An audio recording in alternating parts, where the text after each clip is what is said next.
एक मजदूर की दिल को छू लेने वाली कहानी।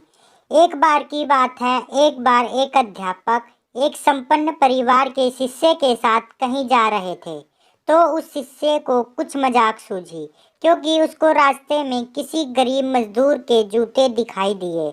उसने अध्यापक से कहा, गुरुजी, अगर हम इन जूतों को छुपा दे तो कितना मजा आएगा। अब उसको तो मजाक सूझ रहा था, लेकिन गुरुजी ने कहा कि नहीं, गरीब इंसान के साथ इस तरह का भद्दा मजाक करना ठीक नहीं है। उसने कहा, क्यों ना हम इन जूतों में कुछ सिक्के डाल दें और देखें कि इसका इस गरीब मजदूर पर क्या प्रभाव पड़ता है। उन्होंने ऐसा ही किया।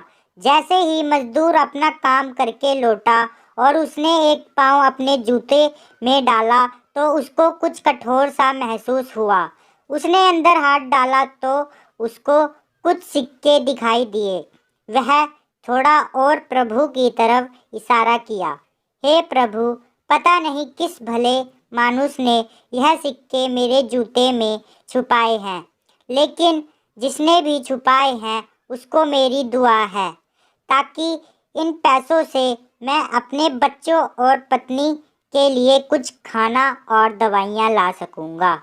और इतना बोलकर वह चला गया। इस बात को शिष्य और अध्यापक दोनों सुन रहे थे। अब अध्यापक ने शिष्य से पूछा कि अब तुम मुझे बताओ कि तुम्हें कैसा महसूस हुआ, तुम्हारी पहले वाला मजाक या मेरा यह तरीका। तो उसने कहा कि गुरुजी, मैं आपसे समझ आता हूँ। अब मुझे समझ आ गया है कि सच्ची खुशी किस चीज़ में है। जब हम किसी की मजाक उड़ाते हैं तो हमें कुछ पल का आनंद मिलता है, लेकिन इससे हमें बद्दुआ मिलती है।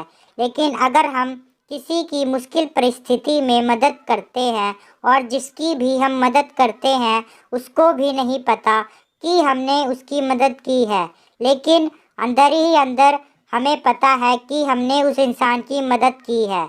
यही सच्ची खुशी है। जब हम दूसरों को खुशी देते हैं तो हमें सच्ची खुशी मिलती है।